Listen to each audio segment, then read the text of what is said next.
Jumlah kasus COVID di Indonesia makin melonjak. Minggu 27 Juni 2021, jumlah kasus COVID kembali pecahkan rekor, yakni mencapai 21.342 kasus.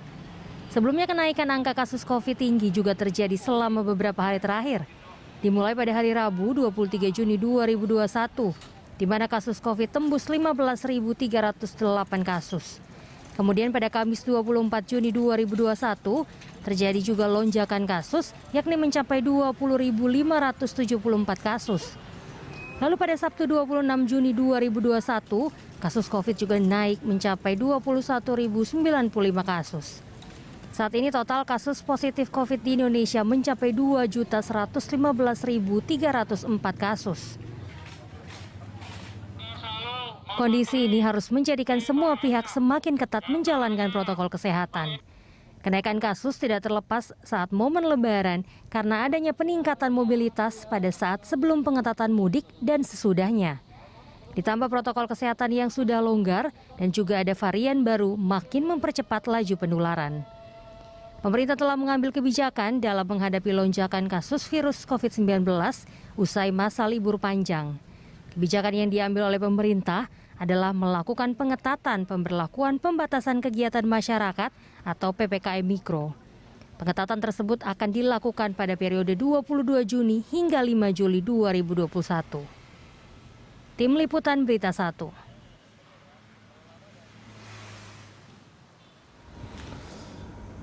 Ya, sudah beberapa hari terakhir ini kasus COVID mencatatkan rekor baru, yakni mencapai lebih dari 21.000 kasus harian.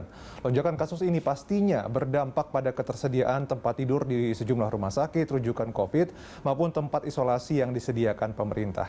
Bagaimana penanganan COVID di tengah lonjakan kasus COVID yang kian ganas dan sampai kapan lonjakan kasus akan terus terjadi? Dan untuk membahasnya sudah hadir bersama kami via Zoom tim pakar medis Satgas COVID-19 Ari Fahri Al-Syam, dan juga ada narasumber yang kedua, epidemiolog UI Iwan Aryawan. Saya sapa keduanya. Pak Ari, Pak Iwan, gimana kabarnya? Ya, baik, alhamdulillah. Oke. Baik, selamat siang. Ya, selamat siang. Oke, saya ke Pak Ari dulu. Pak Ari, ini catatan saya 5 kali rekor ini pecah dalam satu pekan. Bagaimana Satgas melihat ini? Kita tahu bahwa yang biasanya libur besar itu kan memang selalu diikuti dengan yang namanya lonjakan. Tapi ini lonjakannya sangat masif gitu, Pak Ari. Ya, jadi terus terang ini memang kita bahas terus ya di teman-teman di tim pakar, dan nampaknya memang perlu ada evaluasi mengenai PPKM Mikro ini begitu ya. Karena apa? Karena kenyataannya memang di lapangan dari informasi teman-teman yang bekerja langsung di rumah sakit itu kondisi rumah sakit juga sudah kewalahan.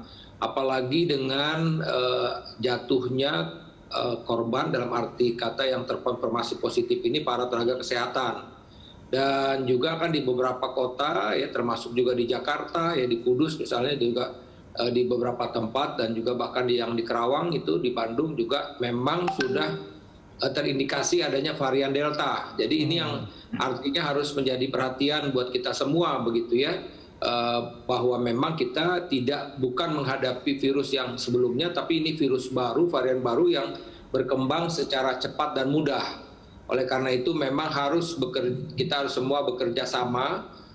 Paling tidak memang kalau PPKM Mikro ini mestinya memang dapat dilaksanakan implementasi di lapangannya, ini yang kita tunggu.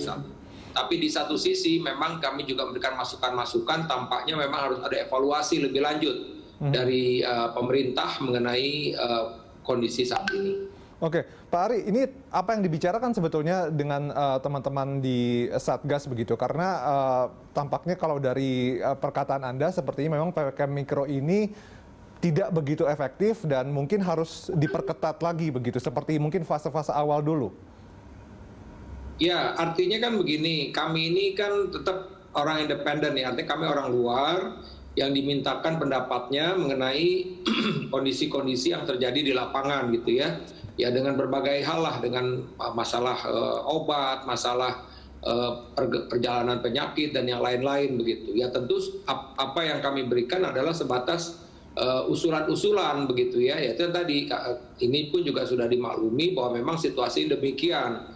Ya walaupun di satu sisi memang kami juga menekankan agar percepatan di dalam pelaksanaan vaksinasi, karena memang sekilas kita lihat bahwa kalaupun ini ada peningkatan jumlah kasus dan kalau kebetulan ini kasusnya pada orang yang pernah divaksin, nampaknya dampaknya tidak seberat untuk orang yang belum pernah divaksin gitu. Ini observasi ya, karena memang ini perlu apa namanya bukti klinik gitu, perlu evidence based medicine. Jadi perlu dibandingkan memang secara head to head yang satu kelompok memang yang sudah divaksin atau tidak. Tapi paling tidak secara observasional kita bisa bilang bahwa kelompok-kelompok orang masyarakat yang terutama yang nakes itu memang gejalanya tanpa gejala dan gejala ringan. Tapi sekali lagi ketika ini adalah petugas kesehatan, maka mereka harus beristirahat dalam arti kata karena memang positif, karena tidak mungkin kan untuk memberikan pelayanan, dan disinilah kita lihat adanya keterbatasan tenaga kesehatan jadinya. Oke, Pak Iwan, Anda ini termasuk tim PPKM apa tim PSBB nih? Apakah Anda melihat bahwa sebetulnya PPKM Mikro itu masih belum efektif dan mungkin Anda termasuk dari beberapa orang yang mengendorse lockdown begitu, bahkan WHO pun sebetulnya sudah menyarankan agar Indonesia lockdown? Ya gini, jadi pada beberapa kesempatan waktu saya ditanya oleh pihak pemerintah ya, itu kalau usulan saya untuk saat ini adalah kita mesti PSBB, bukan sekedar PPKM Mikro. Okay. Kenapa saya usulkan seperti itu? Karena kalau PPKM Mikro itu kan kita berasumsi penularannya terjadi di lingkungan di tempat PPKM Mikro dilakukan. Ya, nah padahal sekarang kan penularannya sudah menyebar, sudah luas gitu kan, sehingga nggak mungkin hanya PPKM Mikro, kecuali kalau mau PPKM Mikro seluruh RT se-Jakarta gitu. Ya sama, akhirnya seperti PSBB gitu. Iya. Tadi Pak Bima Arya juga sudah memberikan saran kepada Pak Jokowi agar PPKM-nya jangan mikro tapi makro begitu ya. Jadi Jabotabek khususnya begitu. Mungkin contohnya seperti itu ya Pak Iwan? Iya, karena gini, karena kalau kita lakukan PPKM Mikro ya, selain asumsinya adalah penularan di daerah di lokal di situ saja. Padahal kita tahu bahwa kalau sudah penularan luas begini, penularan bukan hanya di lingkungan, ini kan di lingkungan kantor, di lingkungan sekolah, di lingkungan rekreasi segala macam. Iya. Ya. Nah, kemudian ditambah kemampuan pelacakan kita yang belum baik ya, sehingga kan tidak semua yang kontak itu terlacak kan. Jadi masih banyak yang tidak terlacak ya. Padahal kan mestinya mereka itu terlacak, mestinya daerah mereka di PPKM Mikro juga. Tapi kan pelacakan kita belum baik, jadi ini miss gitu kan. Nah, ditambah lagi tadi, sekarang kan varian of concern, varian Delta yang penyebarannya penularannya lebih cepat gitu kan.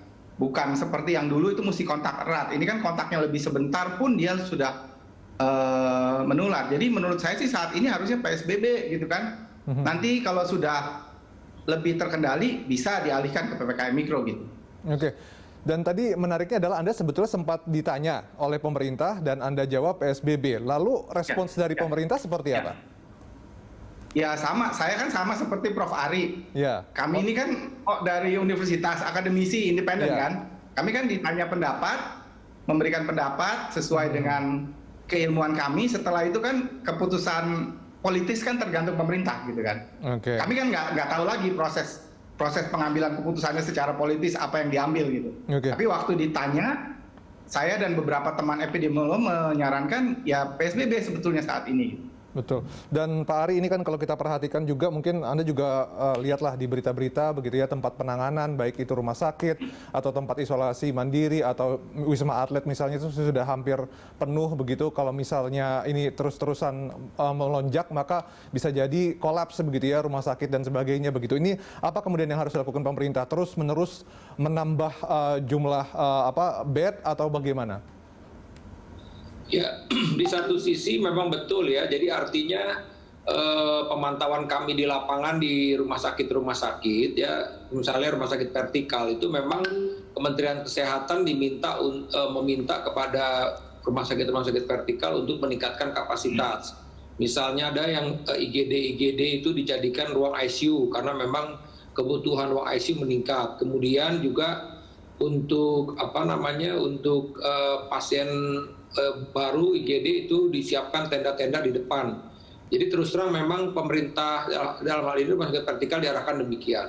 Begitupun juga rumah sakit RSUD yang sejauh saya tahu juga demikian. Dinas Kesehatan itu juga telah meminta kepada puskesmas untuk meningkatkan kapasitas ruang-ruang isolasi atau untuk menerima pasien-pasien ini. Tapi sekali lagi ini kan sebenarnya kita hanya memperbaiki atau berusaha untuk mengatasi di hilir begitu. Jadi sebenarnya problem utama kan di hulunya ini, karena terus terang saja memang yang cukup merisaukan kita ya, ini sebetulnya saya juga sempat mengamati di jalan ini ya, masih lalu lalang masih cukup banyak gitu loh. Artinya bahwa nampaknya mobilisasi massa itu masih cukup tinggi gitu. Dan saya juga tadi berdiskusi dengan teman di Jogja, itu lebih kurang juga sama posisinya. Posisinya sama rumah sakit Sarjito dengan rumah sakit Cipto Mangunkusumo misalnya, dengan kondisi-kondisi yang di mana-mana tempat itu IGD-nya sudah penuh dan meningkatkan kapasitas dengan didirikan tenda-tenda. Jadi cuman ini kita mau tanya, ini memang situasi yang tentu ada batasnya dalam tanda petik. Kenapa ya? Ini sebagian kan juga tenaga kesehatan ada yang terpapar. Ya tidak mungkin lah artinya dengan menambah kapasitas tapi tidak ada tenaga kesehatan begitu. Oke, jadi yang paling penting adalah bukan hanya mengatasi hilirnya, tapi hulunya juga harus di-stop, harus diperbaiki begitu ya. Kita akan bahas soal itu di segmen berikutnya, Bapak. Tetaplah bersama kami pemirsa di Lunch. Oke, sebelum melanjutkan dialog, pemirsa kita simak dulu data COVID nasional provinsi dengan kasus COVID tertinggi serta keterisian tempat tidur di DKI.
Ya, kita kembali lanjutkan dialog masih dengan Pak Ari dan juga Pak Iwan. Pak Ari, kalau kita lihat data persebaran tadi, 5 besar provinsi dengan kasus paling banyak, 4 besar di antaranya adalah di Pulau Jawa, dan tentu saja juaranya, kita nggak bisa bilang juara sih, karena juara prestasi ya, tapi ini bukan prestasi begitu. DKI Jakarta ada di tempat teratas begitu. Kita tahu bahwa Jakarta itu penduduknya 10,5 juta, bahkan kalau siang jadi tambah banyak karena banyak dari kota-kota satelit kemudian kerja di Jakarta. Ini bagaimana kemudian mengatasi lonjakan di ibu kota nih? Ya, jadi memang sulit ya. Pertama begini, bahwa Jakarta ini kan kalau kita bicara soal Jakarta memang tidak terlepas dari daerah-daerah penyangganya. Jadi Bogor, Bekasi, Tangerang, ya, Jabotabek itu. Jadi artinya apa? Bahwa memang dari awal sebenarnya dari awal ini bahwa keputusan untuk melakukan apapun lah namanya ya, ini misalnya PSBB atau apa, itu memang mesti secara bersama-sama gitu. Karena tadi ketika memang dibuat aturan, misalnya dibuat aturan jam 6 udah jam malam gitu di Jakarta, tapi kalau di Depok tidak, ya pasti bocor juga. Begitupun sebaliknya di Bekasi gitu. Jadi memang 4 daerah ini mesti kompak. Kita tahu lah bahwa ini kan sebenarnya orang yang ada di Jakarta ini kan penduduk dari mana-mana ya. Jadi kita bisa tahu bahwa kemarin walaupun misalnya biasanya kan orang mudik di Jakarta itu diperkirakan sekitar 7 juta, 8 juta. Kemarin memang hanya 2 juta, 3 juta. Tapi kan kalau ketika 2 juta ini dari daerah Jawa Tengah yang kita tahu mulai adanya Delta, di sisi lain di Jakarta juga langsung memang Delta juga masuk dari bandara misalnya. Jadi ini kan saling, artinya ya varian ini memang yang ada di Jakarta ini jadi dari mana-mana gitu masuknya.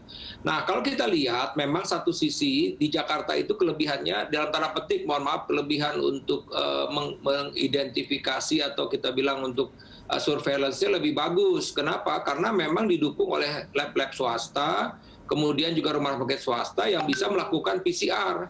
Sehingga reporting angka itu memang menjadi tinggi. Jadi sebenarnya realnya, dan di satu sisi juga fasilitas kesehatan yang cukup gitu dalam arti kata ya. Tapi tadi kenyataannya nih, seberapapun jumlah kapasitas yang ditingkatkan, kalau ini tidak terkendali pasti akan naik terus angka ini gitu loh. Jadi bagaimana strateginya ya, saya rasa tadi memang mesti lebih diperketat lagi. Kalau kita mesti bilang PPKM mikro ini ternyata tidak berhasil, ya saya setuju tadi sama Dr. Iwan, ya kita kembali lagi ke PSBB di zaman April tahun lalu, April Mei tahun lalu gitu. Benar-benar itu kan drastis terjadi penurunan gitu. Kalau tidak ya terus terang saja ini udah kita bilang ini makin kolaps gitu rumah sakit gitu. Sehingga akhirnya ya kan puluhan orang menunggu di IGD saat ini ya. Kalau terus kan bisa jadi ratusan orang gitu. Jadi ini terus terang sesuatu yang justru ketika dia pulang dia punya positif, dia nularin lagi semua udah.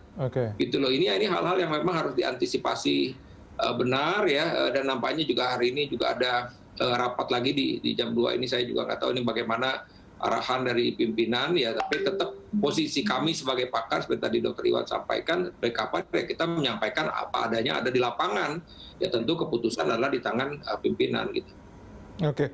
Pak Iwan, apakah kemudian Jakarta ini sudah bisa kita katakan sebagai epicentrum begitu, karena banyaknya kasus yang dilaporkan setiap harinya bisa 9 ribuan kasus gitu dibandingkan dengan wilayah-wilayah lain, dan kemudian apakah kemudian Jakarta ini lantas menjadi kunci begitu, kalau misalnya bisa mengatasi di Jakarta maka di tempat-tempat lain mungkin bisa teratasi juga?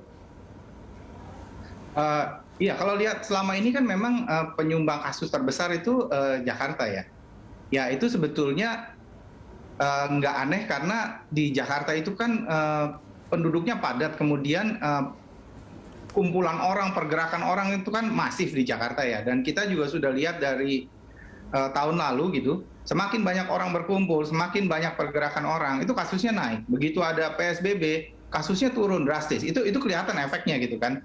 Waktu kita lakukan PSBB ketat yang lalu gitu. Nah, dan kita perlu yang kita adalah yang tidak terdeteksi itu lebih banyak lagi, karena kan nggak semua terdeteksi oleh sistem lab yang kita punya, kan banyak juga yang tidak bergejala. Masalahnya yang nggak bergejala ini kan dia ikut menularkan kan. Nah ini yang saya bilang tadi, kalau kita lakukan PSBB kan mereka juga nggak bergerak, pergerakan mereka dikurangi gitu kan. Kemudian seberapa besar kemungkinan, prediksi Anda begitu ya, seberapa besar kemungkinan pemerintah akhirnya kembali menerapkan PSBB ketat begitu? Karena kan bukan hanya teman-teman dari epidemiolog, tapi kemudian juga dari berbagai kalangan juga sudah menganjurkan agar kemudian Indonesia kembali PSBB ketat, terutama Jakarta juga seperti itu. Tapi lagi-lagi beberapa perkataan dari sejumlah kalangan pemerintah juga menyebutkan bahwa sebetulnya jangan dibeda-bedakan PSBB dengan PPKM karena sama saja intinya, dan kemudian mungkin risiko ekonominya terlalu besar apabila PSBB ketat diberlakukan kembali. Itu Anda melihatnya seperti apa? Kalau saya tidak mempersoalkan namanya mau lockdown, mau PSBB, mau apapun namanya ya. Tapi yang penting adalah kita mengurangi pergerakan orang secara masif dan terkontrol. Karena kalau nggak terkontrol susah. Sekarang misalnya kita katakan ada kebijakan kantor 25%, siapa yang kontrol? Ya kan? Mall 25%, siapa yang kontrol? Kan lebih mudah, oke sekarang mall tutup, tempat wisata tutup, kantor tutup. Beres kan? Jadi nggak ada yang bergerak. Oke, ekonomi akan ada korban gitu ya. Tapi kan itu ahli-ahli ekonomi bisa menghitung mana yang lebih berat buat ekonomi. Apakah kita lakukan PSBB 2 minggu, kemudian kita bisa longgarkan, kasus turun gitu ya. Atau dibiarkan gini terus ya, situasinya seperti ini terus dengan tenaga medis kita yang tadi Prof. Ari sudah katakan ya kewalahan gitu. Kan itu ahli-ahli ekonomi kita bisa hitung gitu. Jangan hitung saat ini gitu, tapi kita hitungnya harus jangka panjang gitu kan. Karena kan kita dengan COVID ini kan kita bicara bukan, kita berjuang bukan dalam waktu cuma 2 minggu ke depan, kan kita udah pengalaman nih setahun. Jadi kalau mau hitung dampak ekonomi, saya sarankan ahli ekonomi hitungnya jangan ya 2 minggu yang PSBB ini, tapi ke depannya gimana? 6 bulan lagi atau berapa bulan lagi gitu ya. Nah itu yang perlu saya rasa. Oke, Pak Ari, tadi kan Anda juga sempat bilang bahwa sebetulnya dari teman-teman pakar juga menginginkan agar pengetatan lebih diberlakukan lagi gitu. Kita pernah kan melakukan itu gitu ya, di mana tempat wisata ditutup, kemudian mal juga dan ternyata itu juga waktu itu kan lebih efektif begitu. Nah, apakah Anda lihat bahwa skema yang diterapkan pemerintah sekarang, PPKM Mikro itu lemahnya sebetulnya ya mungkin dari segi strategi sudah cukup bagus, cuma pengawasannya yang masih kurang di bawah? Ya betul, jadi yang kita bilang tadi adalah implementasi di lapangan, law enforcement itu yang kurang. Ya artinya terutama buat pelanggar-pelanggar prokes gitu ya. Nah, kemudian juga yang jelas ini deh, misalnya yang saya juga selalu berulang-ulang bicara soal vaksin aja nih, kita bicara soal vaksin. Itu kan sebenarnya suatu hal yang signifikan, misalnya bisa mengurangi penyebaran ini.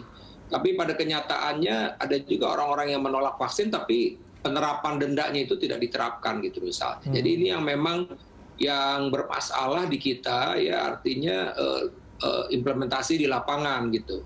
Ya saya mendengar tuh kata-kata Pak Presiden kan untuk Pak tentara ya, kemudian juga polisi untuk turun ke jalan gitu. Nah ini yang saya belum lihat ini bagaimana nih instruksi Presiden ini kepada polisi dan tentara untuk turun ke jalan. Artinya tadi itu melaksanakan atau mengawasi apakah penerapan yang telah dibuat ini PPKM Mikro ini berjalan nggak sesuai dengan harapan gitu loh. Nah, itu kan jadi masalah. Ya, itu hal yang artinya sebenarnya kalau kita lihat dari Pak Presiden sendiri juga sudah merasakan hal tersebut begitu sehingga menyampaikan. Tinggal memang perlu ada evaluasi lah artinya ya. Kami tetap masukan terus memberikan masukan beginilah kondisinya, tapi kan tentu pimpinan ada pertimbangan lain begitu. Iya, kalau kita ingat memang beberapa waktu yang lalu ya, di awal-awal PSBB ketat kita tahu bahwa yang melanggar bahkan kemudian disuruh menyapu jalan karena nggak bawa masker dan sebagainya. Hal-hal semacam itu kayaknya sekarang sudah tidak kita temui lagi ya Pak Ari ya? Ya tidak ada lagi. Iya. Apa aja Anda jalan di jalanan ini kita lihat sebentar orang buka masker santai-santai aja, santai-santai aja. Betul. Mungkin kita akan bahas lebih detail soal perilaku masyarakat terkait dengan prokes yang mulai melonggar itu nanti di segmen berikutnya, Bapak-Bapak. Tetap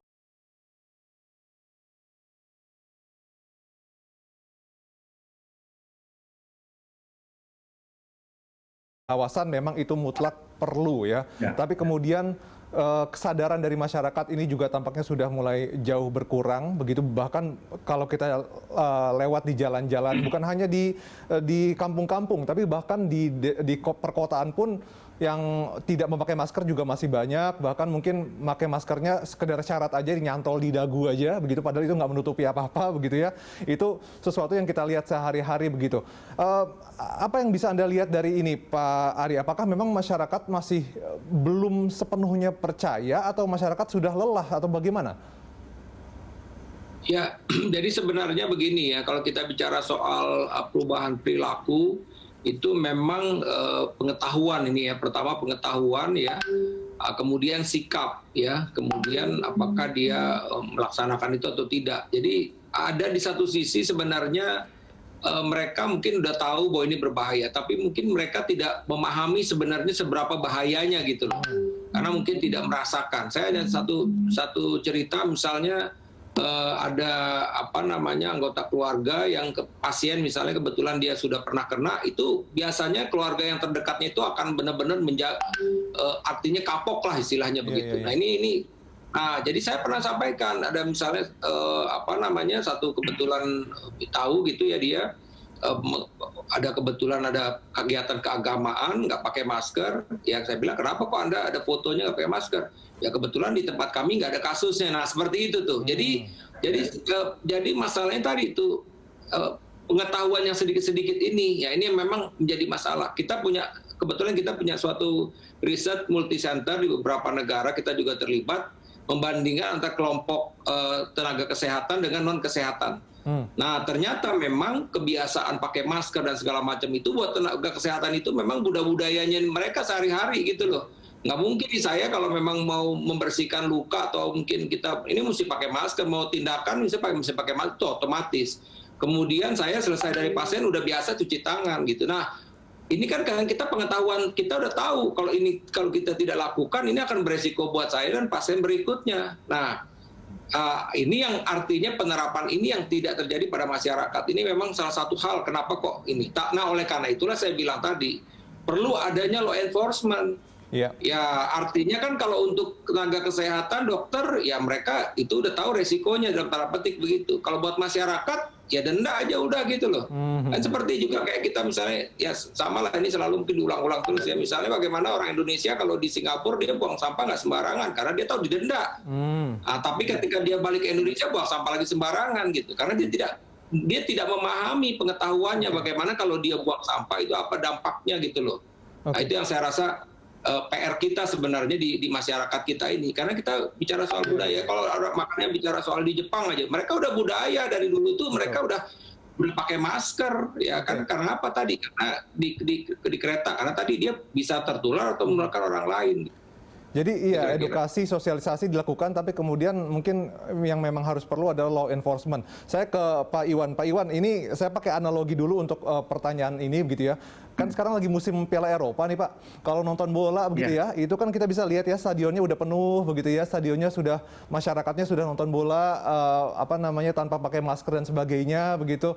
Bukan ingin membandingkan, tapi kemudian apalagi tadi juga saya bacakan informasi bahwa di Spanyol sudah tidak ada lagi, sudah dicabut soal tidak pakai masker, harus pakai masker gitu ya, sudah tidak ada lagi karena tidak ada kasus dalam 6 bulan terakhir. Ini apa yang kemudian bisa kita ambil, bisa kita adaptasi strategi dari negara-negara lain, Amerika, Eropa, yang bisa kita terapkan di Indonesia? Jadi yang kita bisa ambil pelajaran adalah begini, kita lakukan pencegahan supaya wabahnya terkendali. Ya, syukur bisa 0 kasus, nggak ada kasusnya.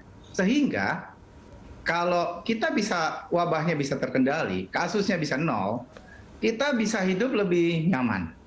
Kalau tanggung-tanggung, ya kita hidup tanggung-tanggung seperti sekarang gitu kan, berkepanjangan gitu.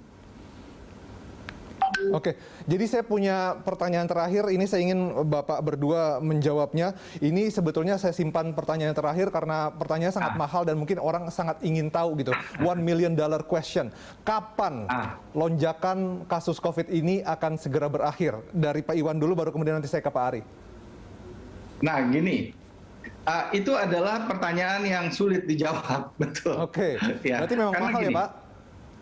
Memang mahal, betul. Yang kita bisa adalah kita lihat dari pola sebelumnya, pas liburan Natal Tahun Baru, itu kan terjadi puncak kasus kira-kira 1–1,5 bulan setelah pergerakan orang karena liburan turun. Nah, jadi kalau ikut pola itu, ini sekali lagi nih, kalau ikut pola itu, ya sekitar Juli mestinya, awal Juli pertengahan itu puncaknya mestinya kalau ikut pola itu. Tapi itu yang kita nggak tahu karena kan jenis virus yang beredar bisa berbeda. Itu yang bisa buat prediksinya nggak sama gitu. Oke, tadi ini Pak Ari, Anda dari teman-teman pakar mungkin sudah juga mengkalkulasi kemungkinan puncaknya kapan begitu, dan skenario terburuknya seperti apa Pak Ari? Ya, jadi lebih kurang memang sudah pernah dibicarakan hal ini. Ini kalau memang ini artinya seperti begini tarik ulurnya, itu memang bisa Juli bahkan Agustus gitu ya. Tapi kalau memang kita lebih mengetatkan lagi orang bergerak, ini mungkin mudah-mudahan bisa lebih cepat gitu loh. Puncaknya itu tadi untuk kembali slow down gitu ya. Jadi itu sih sebenarnya artinya bagaimana. Nah, yang terburuknya ya ini sebenarnya udah bagian dari yang terburuk ketika tidak mudah lagi buat seseorang mencari ruang rawat untuk isolasi maupun ICU. Ini udah terburuk sebenarnya. Artinya ini udah pada tingkatan orang mau dirawat aja udah nggak bisa gitu loh. Ini kan salah satu parameter merah lah, hitam lah gitu ya. Ketika orang ini udah mesti dirawat tapi nggak ada tempat rawat, nyari kemana-mana nggak ada. Itu udah sesuatu keadaan yang memang mengkhawatirkan kita semua gitu. Oke, Gitu, Pak. Mas. Baik, ini Pak Ari akan rapat ya Pak ya dengan pemerintah lagi. Kalau nggak salah tadi katanya kita harapkan didengarkan kali ini begitu ya, usulan dari para pakar. Semoga memang usulan agar memperketat lagi PPKM atau bahkan mungkin tadi perlu ada ya reward and punishment, itu juga bisa dilakukan. Terima kasih atas waktunya Pak Ari Fahrialsyam dan juga Pak Iwan Aryawan. Terima kasih juga. Dan pemirsa tetaplah bersama kami.